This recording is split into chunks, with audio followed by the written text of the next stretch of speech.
Alright everyone, welcome to something a little bit different, something older, something more close to my heart I would say, and something I believe out of all the games lately that are getting remasters or remakes, this game deserves.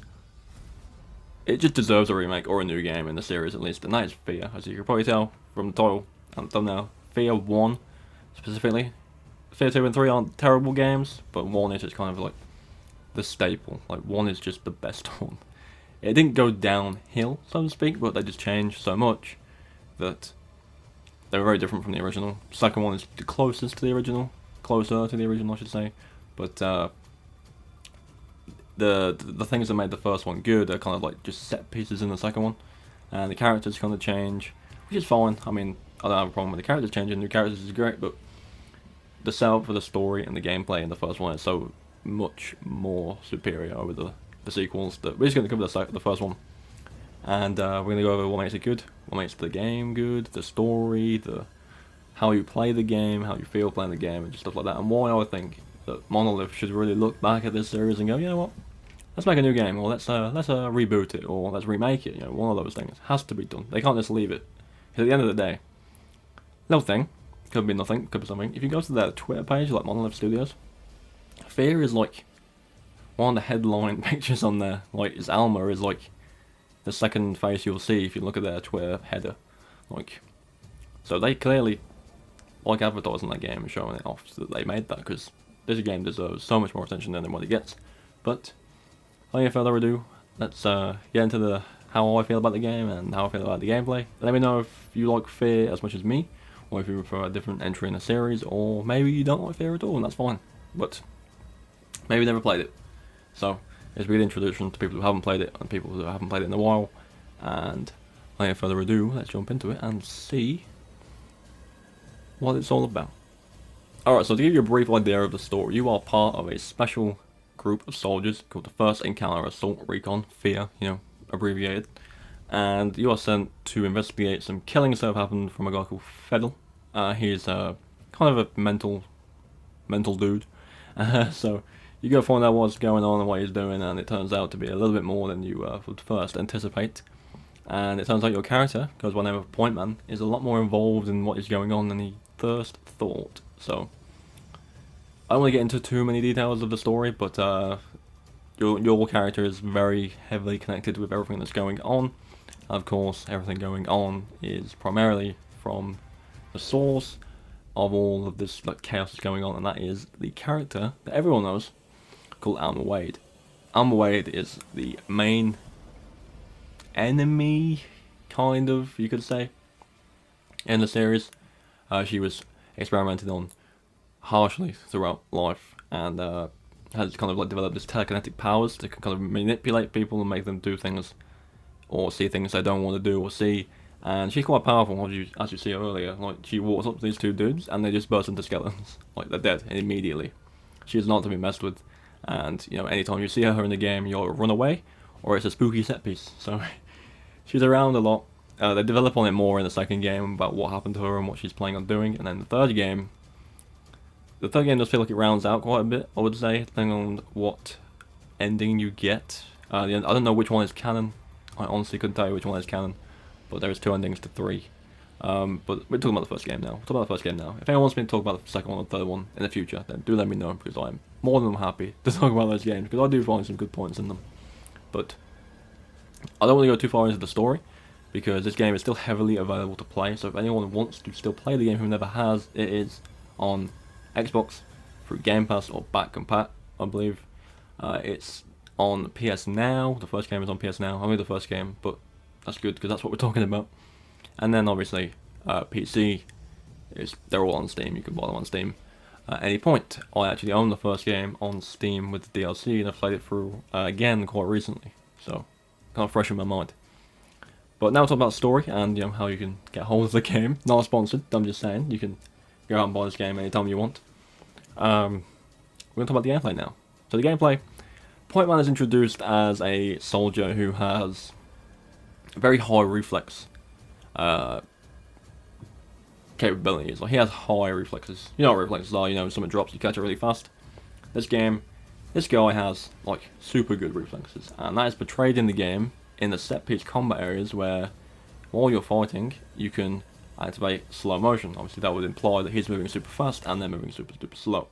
It's super fun to do because just the blood effects in this game, they're over the top, and the fighting is super cool. Like, you fight these enemies that are called replicants, and replicants are basically genetically engineered soldiers. They're all kind of the same, and they're all controlled like a hive mind. Because at the end of the game you find out, and then there's a bit where they all shut down and they kind of stood there doing nothing. But the AI in this game, for its time, was super smart. Like, you would fight them one by one or in groups. They would kind of like group together to try and take you out. They'd flush you out of cover. They would run away if they were minimal on numbers and injured.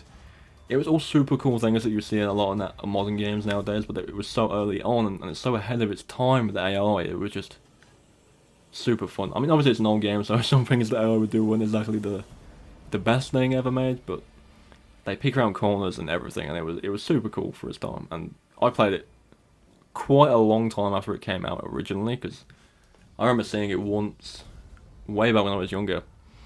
I never got the opportunity to play it until later in life, but even when I played it, years later, it still felt like it was super cool. And even it looks like the visually looks quite nice still, I must admit.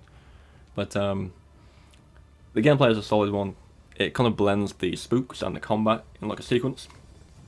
For example, you go through an area like this one, and there'll be these big open areas like this where it's all combat, and then between the combat zones there'll be like spooky scenes and spooky like paths you have to walk down.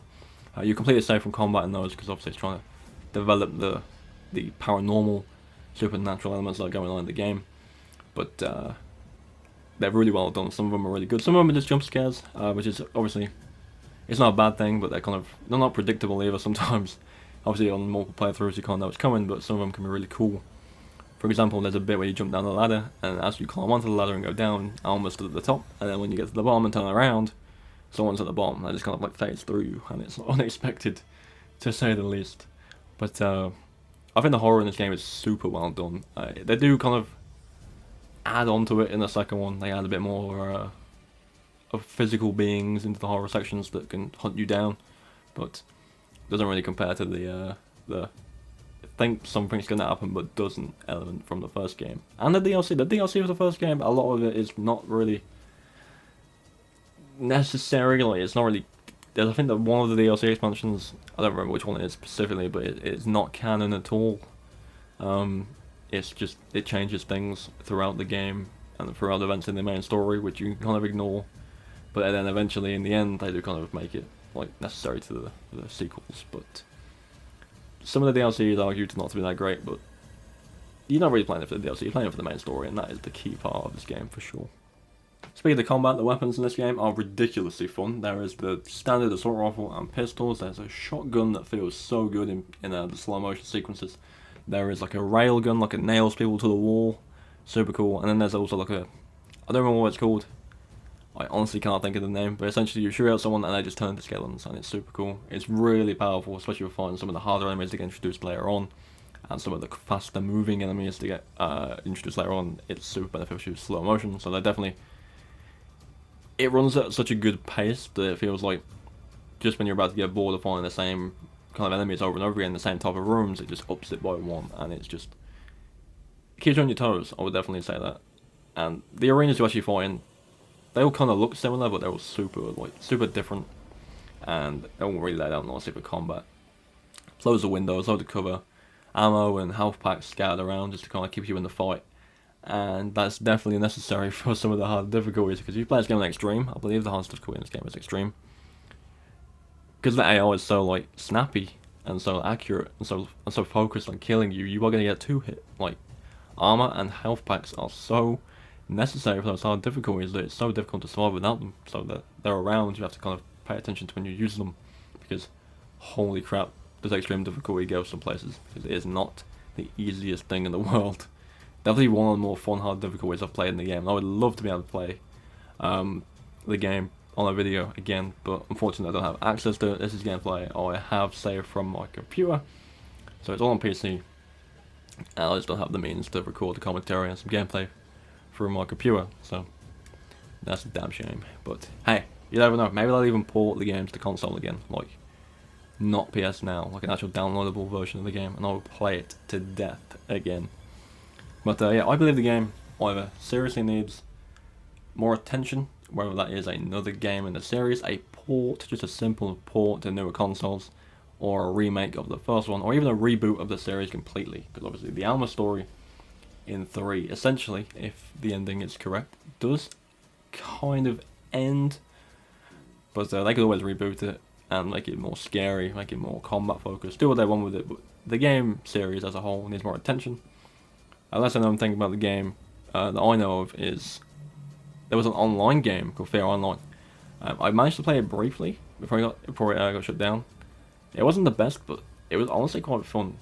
It was loosely based off of, I think, F.E.A.R. 2's gameplay and mechanics. And F.E.A.R. 2, as a gameplay standpoint, is super, super cool. Like, it's still pretty up there with the basic ideas of the gameplay in terms of shooter areas than the first game. The spooks, obviously, like I said, have changed, but that's a whole different thing to get into. I would love to talk about F.E.A.R. 2 in another video and F.E.A.R. 3 in another video. So if anyone wants to see those, do let me know. Again, let me know your thoughts down below about how you feel about F.E.A.R. And tomorrow, and there we are now, Friday. So tomorrow, Sunday, Monday, there'll be a video each day of Bioshock 1, 2, and Infinite, about what those games are so good. Obviously, you've seen them in the past. I've done like a kind of started a series where I talk about some games I like or love, for instance, and just talk about what makes them so good and why they're such good games to play even now. And obviously I've covered Resident Evil, most of the Resident Evil games, Evil Within and Alien Isolation. And this weekend we're just going to run over the Bioshock series, because there's a rumour, as I mentioned in the video yesterday, that the 4th game is being announced. Maybe at the weekend over E3, but who knows. If that is the case, I'll obviously let you all know. And then come beginning of next week, the Resident Evil chapter in Dead by Daylight drops, and I do want to do a bunch of videos on that. And then obviously between all of the videos, there'll be streams of, Village. I still want to get through some Village streams, some other Resident Evil games, and then some other games as well, possibly, especially Dead by Daylight. Maybe I'll play Dead by Daylight on a stream on the night of the Resident Evil expansion, but we'll see what happens. If anyone wants more information about what I'm doing and uploading, then by all means follow the link in the description to my Twitter. Follow me on there, and I'll post updates as often as I possibly can. Or you can reach out to me directly and kind of like get in touch, because I'll probably answer most of you anyway. But yeah, thank you for watching, and I'll see you all tomorrow.